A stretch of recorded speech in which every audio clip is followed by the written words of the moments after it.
Welcome to Let's Go Live. I'm Maddie. I'm Greg, and all together now, we are live! Yes, we are. Hello, hello. We are back. Good morning, everybody, by the way. Yes, we are here with our usual show full of fun, facts, activities, quizzes, games, but today we also have computers and video games. Yes, we do, because we are live from the Centre for Computing History. We love this place. It is absolutely fantastic. Cannot wait to do the show today. Can we move the studio quickly, if that's all right? Oh, okay, hang on. Brilliant. So this place, it is a museum in Cambridge where they have an incredible collection of computers that date right back to the earliest of computers, and also games consoles. Including the ones that are behind us now. Go forward and back up. There we go. A little warning today. Today there is going to be. There we go. Thank you. There are going to be some flashing images behind us. A little bit of a warning there. Yeah, some screens don't like to be filmed. Just what happens. We have stepped out of our spare room studio where we've been for 50 live shows for this first series, and we're here in this amazing computer museum. Yes. And I want to show you something. Yeah, this is very cool. This is really cool. This one down here is the Magnavox Odyssey, right? Released in 1972. The reason why it's amazing is you are looking at right now the world's first home video game console. Hit it, Mads. Yes. How cool is that? It's the first ever video game console in the world. Yeah, and just above the Magnavox Odyssey, we have Atari Pong. This is Atari's home console version of a very popular game called Pong. It's just like ping pong. We can't play that one because it's behind glass. However, we can play a version that was inspired by Atari's Pong. And this is the console back up. The console just behind us, which is called the Binatone. There we go. How about that? Shall we start our special show about computers and retro video games with a game? All right, okay. So this is basically table tennis. What you'll notice about this console, or actually all of these consoles, is that they only play one game. That's it. The console is the game. They're the same thing, not like we have nowadays. What you'll also notice, if you do have a video game console at home, is that these controllers are slightly different. Yeah. There's this dial, and when you turn the dial, it moves this paddle on the screen up and down. And the idea is you need to stop the ball from going into this space and giving a point to your opponent. Yeah, it's just like table tennis. Should we do this? Yeah, let's go. Okay, so let me turn the sound on. Okay, here we go. Oh, What's no. a helicopter? Oh, no. Okay, let's we're going to do best of three? Best of three, okay. Oh, no, 1-1. It's down to this one. If you're in the live chat, no, that was best too of five, soon. Best of five. If you are in the live chat right now, can you cheer on, please? Because I need some support. There we go. Have you ever played this game before? I've stopped talking, so I'm concentrating. I know, me too. Oh, no. 2-2, it's down to this one. Okay. Oh. It's funny, it's a little bit delayed. You know, these are some of the earliest games consoles, so they're not as quick. But do me a favour and compare this to any... somehow I brought that back. Compare that to consoles you might have at home right now.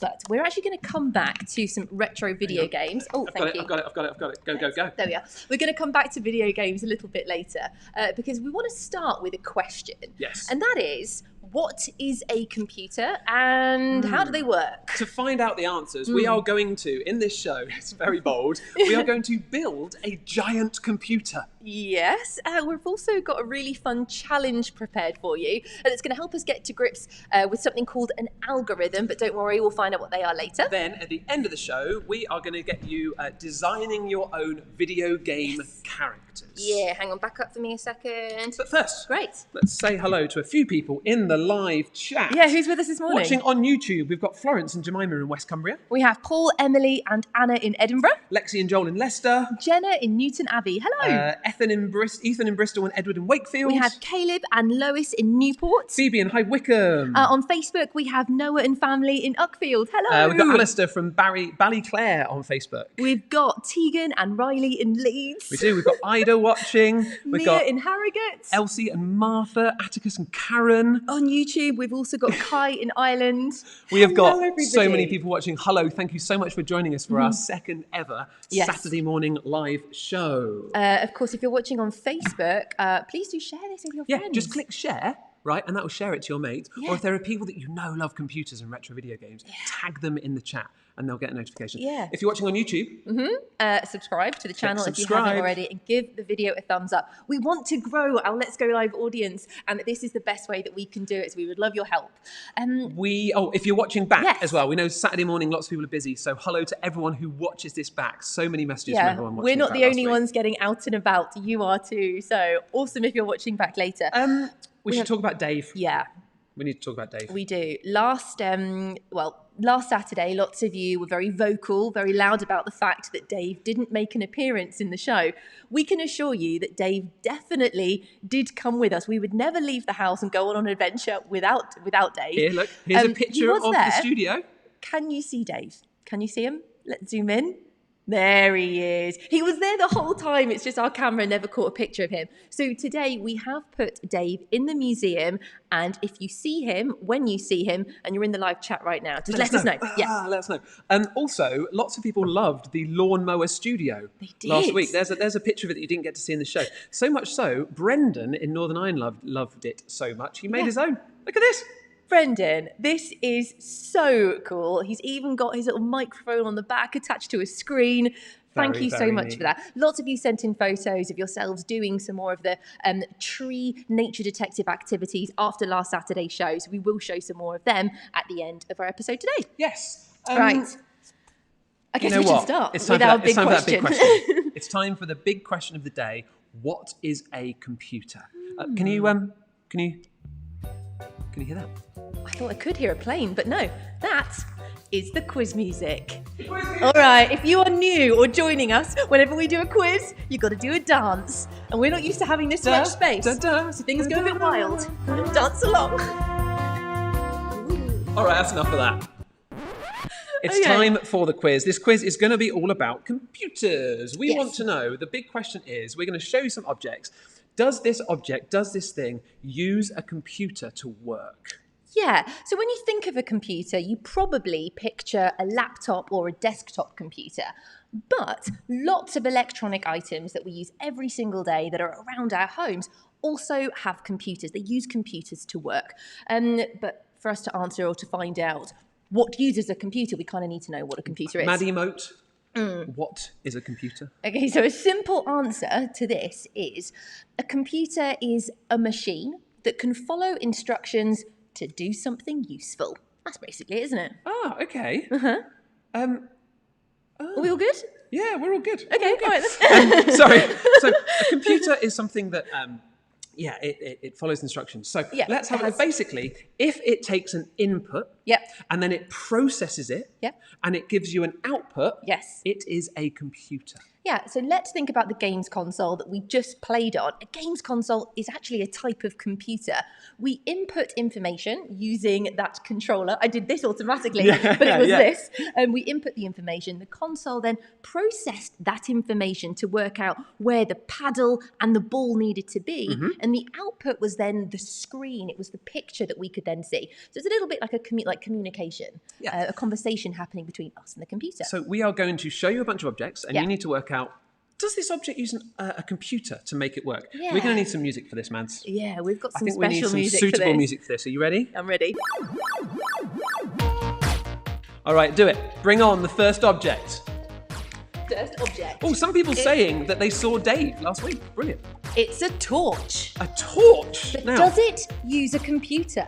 So, we know that you can turn it on or turn it off, right? So there's kind of an input, but there's no processing happening from that, right? There's no processing, so I think no. No, it's not. It's just on or off. It's really simple, so not a computer. Not a computer, not a computer. Next up we have, and this is a blast from the past, this is amazing. If anyone knows what this is, 10 points. This is called a big track. It's essentially a programmable robot. Yeah, right? It's a robot, and that was a bit of a clue there. Is this a computer, or does it use a computer? What do you think? Well, you input instructions, so you type the instructions into this little keypad up here. This will then process that information, and then the big track will drive along the path that you have programmed, which means it is a computer. That is Input, a process, computer. output. Yeah, perfect. All right. Oh no, the next one is big and heavy. Mads, can you bring in the washing machine? Can you bring... Oh, there's the washing machine. Good, the washing machine is in. Now, does this use a computer to make it work? So think about it. What do? Do you input? Yes, you do. You press some buttons on the dials and stuff. It processes it. It decides what temperature and how long to actually wash the clothes for. And the output, of course, is it washes your clothes. So is this... Sorry, shrunk in the wash. So. Ba-dum, love it. But it does use a computer. That definitely uses a computer. All right, next up. A fan. It's a fan. What do you think? Does this use a computer? Well, actually, it's a little bit like the torch, because really you just turn this on or off. It's not processing any information. It doesn't have to do any thinking or any calculation. So not a computer. Not a computer. Is electronic. You can input, but it doesn't do that processing. Last but not least, here it is. Oh, 3210. We've got a smartphone. 3310. And for any little ones who don't recognise this, it's one of these. Oh, hello. It's got the screen open. Oh, that's cool. Hi. It's you on you. Oh, clever. It's a phone. This had an amazing game on it called Snake. It did. Oh, yeah. This is a 3210, blast from the past. But let's think, phones, smartphones. Do these use computers? Do you input something? You do? Absolutely. You input so many different things. Does it process them? Yeah. Yes. A lot of different Does it things. give you an output? It does. We saw an output right then. If you turn that towards the screen, you see an output. I guess the interesting thing with the smartphone is that your input is you do into the screen, and the output is often on the screen as well. Yes. So it's kind of the same thing, but definitely use a computer. They kind of are computers, really, to be honest. Oh, there we go. Yeah. So there you go. Nice, great work. That's the quiz. Let's stop that music. Oh, well done. I can see so many comments coming in from everyone watching on Facebook and YouTube saying, yes, no, getting them right. Good job. You're all awesome. Parents, if you had a 3210, let us know in the live chat, because I definitely did. And I had a purple Ronnie case that I put on it. That will go above some heads, but never mind. Okay. Here's an idea. You could go on a tech safari at home. Yeah. Right? So you could go around your home and you could have a look around and see what items of tech you can find. And then you can do the same thing. Does it use a computer to work or not? It's really important you don't touch any electronics without a grown-up, but you can look at them.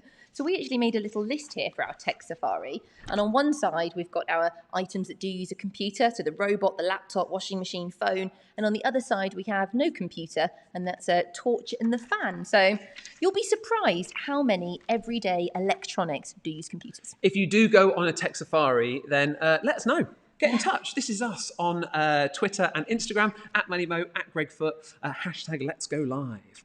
Okay, so that's what a computer is. But what we should ask now is what's actually inside one?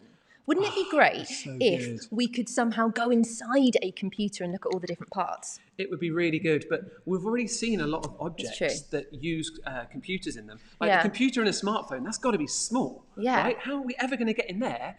It would have to be a really big computer. Maybe like this big?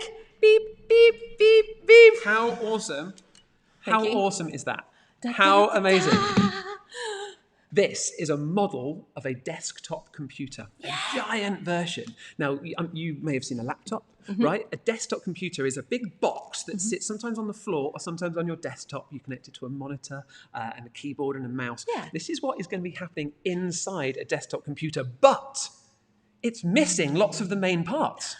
We have those main parts, and together we are going to put them back in the right place so we can learn about the different parts of a computer. Brilliant. What are we going to start with? Well, let's start with the power supply, because a computer's not going to work if it doesn't have power. I'll go turn it on. Okay. So, as we said, a computer won't work unless it has power. Thanks, Greg. Lots of tech, including smartphones and laptops, they get their power from a battery. But this desktop computer has to be plugged into the mains. And the plug would go outside the desktop and then into this here, the power supply. And that connects to the next part, which powers all the other parts inside the desktop computer. Do you want to point it out? It's called the motherboard. So Maddie is pointing at the motherboard right now. This is what everything connects into. It's basically the way of communicating with everything that's connected. So that screen outside, the mouse, it would connect into the outside, but then that would get connected into the motherboard. It's a giant circuit board. That's why it's big. The big green bit, yeah. But it's missing something. Yes, in the middle of that motherboard, we have the computer's brain. It's called the CPU, or the central processing unit. Looks like this, but we can just think about it as the computer's brain. And this is what it follows all of the instructions we give the computer to perform a task. Now, computers, they turn the instructions we give them into numbers. So that means the computer's brain has to do lots and lots and lots of calculations, lots of maths really quickly. And that is hard work. So the CPU tends to get quite hot. And to stop it overheating, we need something else, and that is... It's my biggest fan. So there is a fan that goes over, it goes just on top of the computer's brain, the CPU, to make sure things don't get too cozy inside the desktop computer. Okay, what next? There is also a fan, actually, on the power unit up there, because that gets very, very hot as well. It does. Okay, so we've got power, we've got the motherboard, we've got the brain. But how on earth is a computer going to remember anything that we ask it to do? For that, it needs memory. Now, Maddie is holding here one stick of one type of memory. There's two types of memory, short-term and long-term. That's a stick of RAM, R-A-M, random access memory. She's going to slide it into some slots on the motherboard. Now, if you open up a Word document, right, word processor to write something, as you're writing, that will get stored, that information, in that short-term memory, that RAM. But then if you close down Word, it just wipes it, right? It loses it and it's just vanished forever. So what do you do if you want to save something? Well, for that, we need long-term memory. So let's say you've opened Word and you've written your essay, but you want to save it and come back to finish it on another day, or maybe you're playing a game and you stop, but you want to make sure you save your place. Well, that's why you need long-term memory, and that's where our hard drive comes in. This is a hard disk drive. You can see here, it has a spinning plate, a spinning disk in the middle, and that is where all of the long-term memory is stored. We should say as well, actually, with the RAM, we have 4 sticks of RAM, and the more RAM, the more short-term memory a computer has, the more programs it can run at the same time. So there we go. I think that's everything. Greg is just powering up. We're just plugging in the hard drive, so it's connected to the power, and is now also connecting it to the motherboard, so everything can communicate and talk to each other. So we have the power supply, the motherboard, the brain in the middle, the fan keeping it cool, the RAM, and the hard disk drive. So there are all the parts of a desktop computer and what they do. Let's have a look at the picture of the inside of a real desktop computer, and you should be able to spot the same things that we've shown you on the big one. So where if I go here, I can point, look, what can you see? Can you see the motherboard? Can you see the fan? Oh, motherboard's purple on this picture. What about the power supply? It's sort of just... Yeah, and you can see hard drive as well down here, and other ways to put information in. Right. Love it. So there you go. That is what you might find inside a desktop computer. Okay. Maintenant, Maddie, savez-vous comment fonctionner un ordinateur? Sorry? Savez-vous fonctionner un ordinateur? Oh, you're going to have to... I'm sorry, I don't speak that language. Was it French? Mais oui. Ah. C'est français. Well, what are you saying? I don't really speak French. Sorry, Mum. Really bad at French. I was saying, Maddie, do you know how a computer works? I see what you did there. That's quite clever because, well, if we want to give a computer instructions, if we want to tell it what to do, then we have to speak a computer's language. Now, the language a computer speaks is called code. Code is made up of, often is made up of numbers and letters. And when those numbers and letters are put in the right order, that is when we can give it to a computer and tell them what to do. Oui, c'est vrai. Oui, oui. Shall I start with the French now? Please. To be honest, that's all I can really do. Je m'appelle Maddie. Un baguette, s'il vous plaît. Où est la poubelle? Where's the dustbin? Où est la piscine? Splish splash. Right, okay. Jouer au foot. We've got a couple of fun coding activities that you can jouer, that you can have a go. Before we get to the coding challenges, right? Before you actually code a computer, you need to work out an algorithm. Yeah. Now, an algorithm is like a list of instructions, like a set of rules, right? You work out your algorithm and then you put that in code into your computer. So we are going to have a go with an algorithm. It's not just computers that use algorithms. We kind of use algorithms every day. Well, yeah, if you think about it, if an algorithm is a list of instructions, a list of steps, then take something, a simple task like brushing our teeth. We always do it in the same way, in the same order. So first you get your toothbrush, then you squeeze on some toothpaste, then you put your toothbrush in your mouth, then you move it around your teeth to brush your teeth. But you have to do it in that order. If you did it in a different order, things could get a little bit messy, couldn't they? Right? So that was me putting toothpaste on my face. Nice. When you think about algorithms or computers and algorithms, we have to remember that computers, they're not like us. They can't think for themselves. They don't assume. They don't have ideas. So when we are creating, we're making an algorithm to give to a computer, it has to be very precise. It has to be an exact list of instructions because a computer can only do exactly what it's told to do. So we want to have a go at the exact instructions challenge. Instructions. You should try it in French. Oh my goodness. Okay, so we want to have a go at the exact instructions challenge. Nice. All right, Maddie, you're going to go over there. Okay. We are going to try to create an algorithm for something that we tend to do quite often, right? Make a sandwich. So Maddie's going to come down here. I'm going to get the camera ready on her like that. I'm going to switch to split screen. There's Maddie. All right, perfect. Now, I need to put my mask on for this because I don't want to see anything that she's doing. I'm going to give you instructions for making a peanut butter and jam sandwich, Mads. Okay, all right? So you've got all the tools you need there in front of you. I have. Are you ready? Yep, I'm ready. Here we go. Okay. So you can have peanut butter and jam. So first thing, spread the peanut butter on one piece of bread. Okay. Oh no, hang on. Hang on. Jam next, right. Open the jar of jam. Take a knife. Put the knife in the jar. Pull it back out again. Spread the knife over a piece of bread. Put the knife down. Take the two pieces of bread and put them together. All right, that should be it. Now, hold up to your mouth, open your mouth, take a bite, enjoy. What had happened? Show me inside. Don't even get there. That was terrible. Come over here. Come over here. Bad. Tell me what on earth. That was so bad. So remember, you have to tell me exactly what to do. Yeah, I realised what I did with the first one. So if you say spread the peanut butter on the bread, then you didn't tell me to open the jar. You didn't tell me to put the knife in. You didn't even tell me to take the peanut butter away. So I just had the jar like balanced on the bread. The only bit that you got really precise was the eating bit at the end. And frankly, that wasn't very nice. So, Okay, so this is the thing. Computers follow instructions, right? They're not like us. They don't think for themselves. No. They don't try to work out what you actually mean. They will follow that exact algorithm. Is that still dry bread with a bit of jam in your mouth? It's gone. It might be in my teeth, which would be great for everyone. So there we are. So when you come up with an algorithm, it needs to be exact. It needs to be precise. I'd love to have another go at that, but I don't think we have time. Okay, but I would love you to try that yourselves. Try an exact instructions challenge. I'm sure you can do better than me.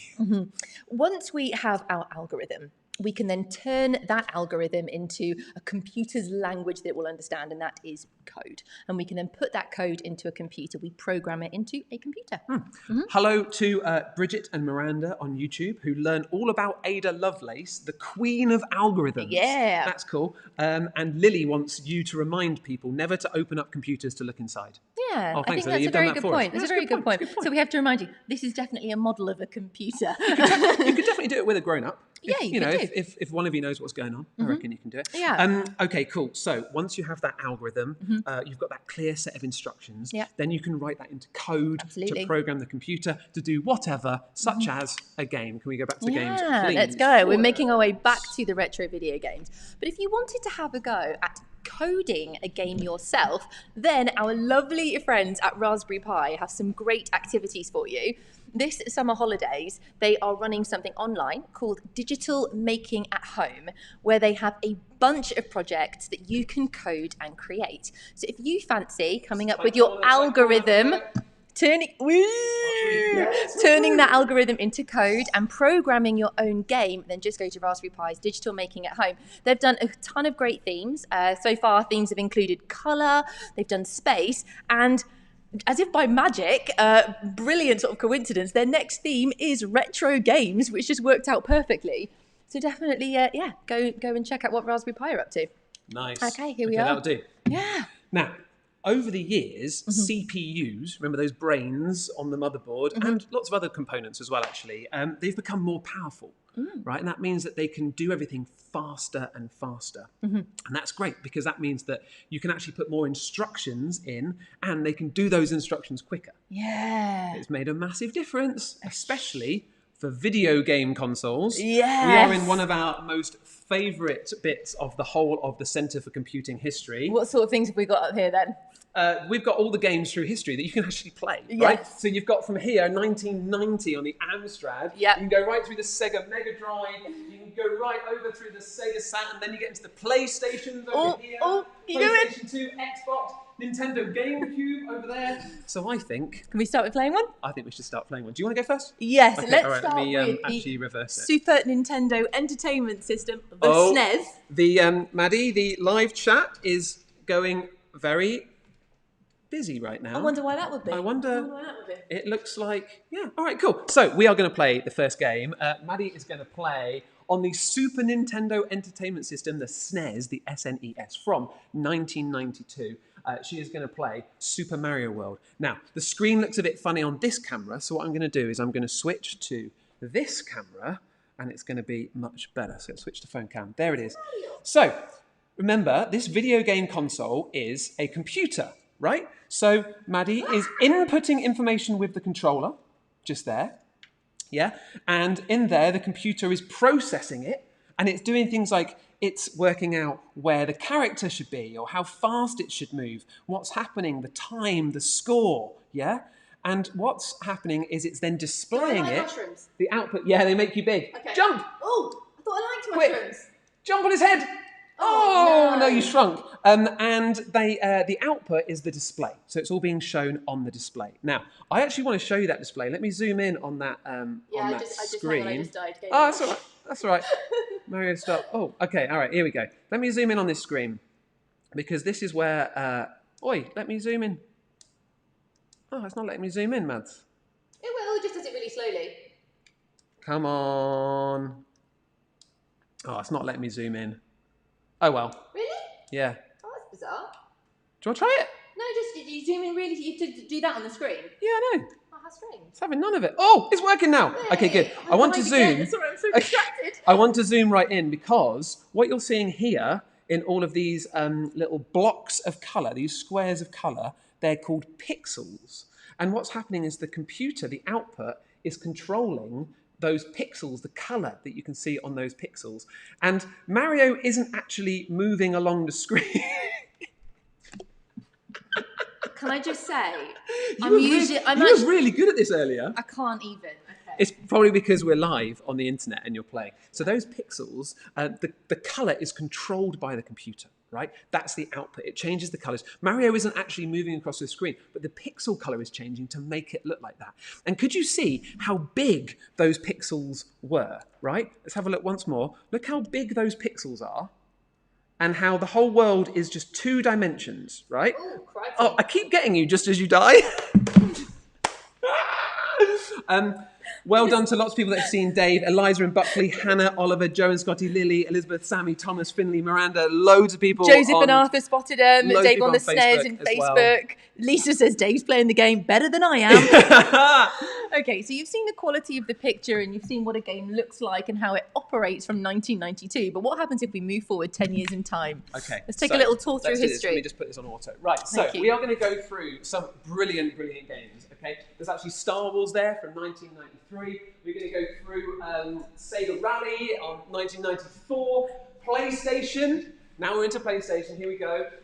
We've got Mario again. I think that's Mario 64 on the Nintendo 64, 1997. All the way around, I used to play Need for Speed, the racing game. That's there on the PlayStation 2, Xbox. But what we want to play is a more modern version of Mario from the Nintendo Gamecube in 2002. And this game is quite flashy on the screen, so we're going to switch right over to our phone, like this. Okay, you know, you managed to get it zoomed in. I've now got to zoom out, haven't I? You have, yeah. Here we go. So Greg is playing just Mario Kart on the Nintendo Gamecube. So you can see it there. There it is. I wonder if anyone still has one of these at home. All right, so Greg's doing a much better job than I was doing. So first of all, just have a look at the difference in the graphics in the picture. Mario doesn't just go left, right, up and down anymore, but he's going around corners. He's in a 3D world, and there's all sorts going on.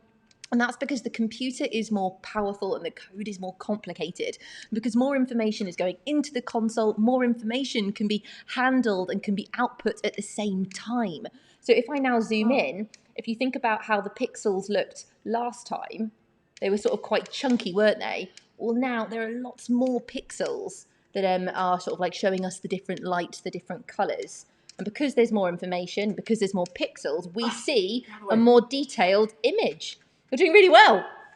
That's so good. Here we go again. So if you can, watch that thing. So if you compare this to the game we played right at the beginning of the episode, which was table tennis, a bit like Atari's Pong. Remember, that only had paddles and a ball. That was it. And that was in 1972. And now in 2002, we've got to this. So compare this to what you might be playing now in 2020. It really is amazing how quickly computers have advanced. You're doing really well. I'm just sort of filming this just in case people want to watch you playing. You're going to nearly there? Are you at the finale yet? I'll count that. Final lap. Nice one. How fun. Right. How fun. You smashed Mario earlier as well. But we thought that about the lawnmower, didn't we? Trying to talk at the same time. Yeah, and we'll move over here now. So, You've just said as code gets more and more powerful, complicated, it can get more complicated to do more things right in the same amount of time, which allows this amazing advance in what we see. Yeah. But before we go, one more activity for you to try if you like to. We'd love you to come up with your own video game character, right? So to do this, we have got a little thing we call pixel art. So we're going to show you how to come up with your own. To make your own pixel art, you need a grid. We're actually using an 8x8 grid. So if you look at this one here, it is 8 squares by 8 squares. And we can pretend that each of these squares is a pixel. And what we're going to do is design our own video game character on this 8x8 grid. And to keep it simple, first of all, we're going to use one colour. So we're going to end up with white squares, the colour of the paper, and some colour squares. We've got some examples just here of the type of characters you could design, but again, we're just going to start with one colour. It's a good idea to mark out the squares you want to colour in first because you don't want to start colouring in and then get it wrong. So I think I might mark that one, maybe those ones. Okay, and I'm going to get my colouring pen here. I'm going to use yellow, and I'm going to start colouring in just the squares that are going to make my character. Greg, what sort of character do you think we should make? I asked for an animal. You did. So I have designed you in advance a duck. Oh, brilliant.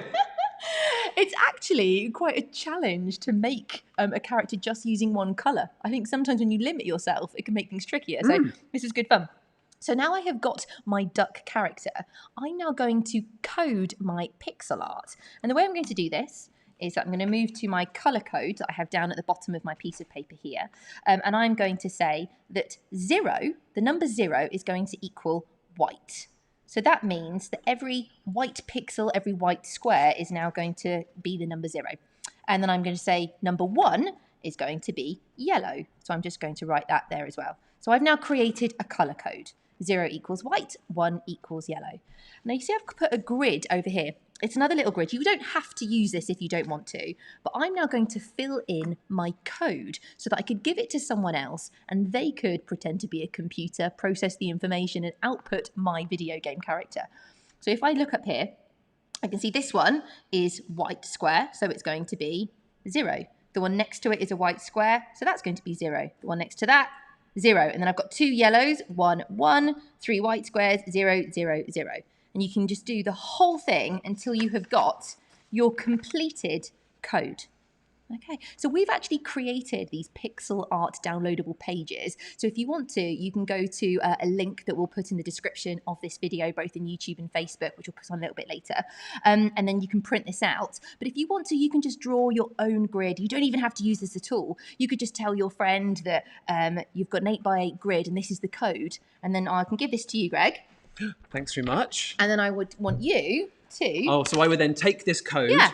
And I would follow, I go, wait, yellow is 1, and I'd colour in all the yellow ones, the 1s, and the 0s I would leave white. Yeah, absolutely. Nice, I could do you one back. What's great is you could do this over, like yeah, I love it. Well, you could send your friends, send a photo of it to someone. Yeah, like I said, we've created a downloadable, we've created a printable for you, but you could just draw your own grid. That would be absolutely fine. With a ruler. Yeah, and a ruler and a pencil. And again, you don't need to send them a grid back. You could just send them the numbers. Just the numbers. I love it. I made another one. Show us your other one. Greg didn't think this was good. It's a frog. I thought this was brilliant. I wanted to ask them to guess. It is. It's a great 8-bit frog, isn't it? It's a great retro frog game. Love it. Who played Frogger? That was a great game. Anyway, right. If you do create your own pixel art, we would love to see them. If you are up for it possibly being on the show next Saturday, then get a grown-up to take a photo and send it to us on email, helloletsgolive@gmail.com. Yeah, we want to see your creations. Why stop at one colour? You could create a much bigger colour code and make a multicolour video game character. Right, and then you just put the different codes for the different colours down on the bottom of the sheet. So 2 could be green, 3 could be blue, and so on and so on. Nice, do a really complicated one. Yes, absolutely. That's really fun. Love that. All right, so that's pixel art. Thank you so much for all the photos you sent us of all of you lot being nature detectives last week. Yeah, before we play some more video games and we leave you today, let's take a look at some of your nature detective photos because they are awesome. First up, I believe we have Bethany. So Bethany, she loves hugging trees and collecting leaves, and she confirmed that the tree behind her, this one is a turkey oak tree according to the Woodland Trust ID app. Cool. This is Daniel and Ella. There are the leaves that they collected on their woodland walk. They enjoyed using the app to identify them and also see what other things they could find. That's amazing. I love that. Awesome. Elsa and Pippa both made nature diaries after last week's show, and they made theirs from some leftover party bags, which we love. Good idea, upcycling those. Great idea, yes. Here's Henry with his nature diary that he made from food delivery bags and sticks from the garden. Clever. Nice, Henry. Amina from Birmingham, she made a nature diary as well. She identified a tree as a Holmes oak, and she used a really fun method we showed them, and she worked out that it was 9.5 metres tall. Do you want to remind everybody at home how you can measure a tree? If you missed this last week, you want to go back and watch it, because basically you measure a tree by doing this. That's pretty much it. Yeah. If you want to know the rest of it, go back and watch it. Some cool maths, really. Who else have we got? We've got Maya and Raphael. They had to go at tree rubbing, and they identified some trees with the Woodland Trust app as well. They found out how tall this oak tree is and did some tree tumbling and found lots of spiders. Ooh, but there they are, using the measuring. Yeah. Christian made a nature diary as well. And in the background, you can see it looks like he's actually been making some bird feeders. Some bird feeders out of recycling. Gosh, that was from week 1 of the first series. From episode 1, week 1, Spare Garden Room Studio shows. Yeah. Wow. Right, okay, let's do a couple more while we're here. Let's have a look at Jack and Henry, who made their own diaries with envelopes and plastic wallet pouches. They did bark rubbings, tree identification, counted tree rings, you can see in that middle photo, to work out its age. And this is Aina, who sent us photos all the way from Tokyo. It was a really snowy day in Tokyo earlier this year, and she wanted to send us a photo of the snow on the cherry blossom trees, which are beautiful. That's beautiful. Last picture then for today. This is Oliver, who really enjoyed making his paper bag nature booklet and took it out to fill it with the things from his adventures near Lancaster. Thank you so much, as always, for getting your grown-ups to send in pictures of you to put in the show. If you want to try any of the activities that we've done today, so that could be a tech safari, it could be pixel art. The exact instruction challenge. Yes, possibly. I want to see how those end up. Then get some photos and send them to our email address, helloletsgolive@gmail.com. That's the one. Now, let's do a little bit of live chat. Yeah. So, Lots of people saying your frog is great, including Maria and Tim say the frog is absolutely great. Some other people remembering the game Frogger that I mentioned from way back when. Lots of people enjoying this. Colette and Natalie. This is all from Facebook. Hang on. And Percy and Neve in Hell Green. If people like my frog, can we take a photo, please, for a bit of a selfie? Well, that's the thing. Lots of people as well are saying selfie. Can I just say on YouTube, Edward's fact bomb. Are you ready for a fact bomb for Edward? I am. Right, is that an iPhone is 100,000 times more powerful than the computer that landed on the moon, Apollo 11. Whoa! Ready? Fact bomb it. Yes. There it is. Well deserved, Edward. Should we do a selfie now? Yeah. What else can we do a selfie with? Well, I'm just worried about all the screens are a bit flashy, aren't they? If we get too close, flashy. so this is probably safer. We should have done it near the giant. It doesn't matter. All right, cool. Right, you lot. If you are new to Let's Go Live, we like to take a selfie with you. So put you, or as many of you that are watching as possible, in front of the screen. I'll hold this. Nice. Yes. And we'll take a picture. I'll hold this. Here we go. Ready for the selfie? Ready. 3, 2, 1. It's the awkward selfie. Hey! All right, nice. And then share them on the social medias. If you've enjoyed the show, please let people know. If you are watching it on Facebook and you've enjoyed the show, then hit share. Yes. Tag a friend. Thank you so much to the Centre for Computing History for having us today. Like so many science centres across the UK, the world in fact, they have been hit by lockdown. Big time. When you can and when they are back open to the public, please come and visit. It is a wonderful place. We have left their information in the description of this video. Yeah, if you want to support them, if you want to check out the details, check out that link. A few other people we need to say thanks to as well. Thank you to Raspberry Pi. They have been great support for this show today, and they do have some brilliant activities online. So go check out their digital making at home projects and do some coding for yourself. And also thank you to Fran Scott and her team who made the giant computer model and donated it to the museum so we could use it today. Thank you also to all of our patrons who support us on Patreon. We literally could not be doing this show without you and carrying on Let's Go Live. So thank you all so much for your continued support. But most importantly, thank you to you. If you are watching right now, if you're watching live, if you're watching back, thank you so much. It means the world to us. We'll be back next Saturday at 10 a.m. with some fluffy, muddy, noisy co-hosts to keep us company. Yes, we will. Really looking forward to that one as well. So come back and join us live at 10. We'll just say some quick goodbyes, I think, before we go. Goodbye to Ada and Ethan in Sheffield. Nice. Kelly on Facebook says, it's Mario time. Lots of people finding Dave on there as well. Amy in Swindon. Majaba from Liverpool. Zachary and Malachi in Malachi from Deal. Kesha from Edinburgh. Reed from Australia. Mustafa in Hayes. Mercia from China. Gosh, Again, lots of people an international watching. audience. We love that. Cool. All right, thank you lot so much. Thank you for the nod. It says I need to power slide more. That person was saying on. I think I'll get anyway. back on that. Okay. Better say goodbye. See you next week. Stay curious. Bye. Bye.